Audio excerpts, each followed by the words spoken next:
Terungkap isi curahan hati Indah Permatasari usai menikah dengan Arie Kriting. Air mata Indah Permatasari bak ungkap penyesalan atas apa yang telah terjadi.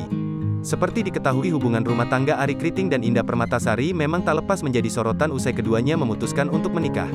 Meski sejak keduanya menjalin kasih, pasangan selebriti ini memang sangat romantis. Bahkan, rumah tangga Arie Kriting dan Indah Permatasari tampak harmonis hingga saat ini. Sayangnya, Indah Permatasari dan Arie Kriting diketahui tak mendapat restu. Kedua orang tua Indah Permatasari diketahui telah menentang sang putri yang memiliki hubungan dengan sang komika. Merasa ikatan cinta mereka semakin dalam, keduanya pun nekat melangsungkan pernikahan. Seperti diketahui, keduanya telah menikah pada awal Januari tahun 2021 lalu. Kembali mengenang momen pernikahan tersebut, kini istri Arie Kriting justru berlinang air mata. Dikutip dari akun Instagram @insta_julid, Minggu, tanggal 15 Mei tahun 2022, video Indah menangis pun ramai jadi sorotan.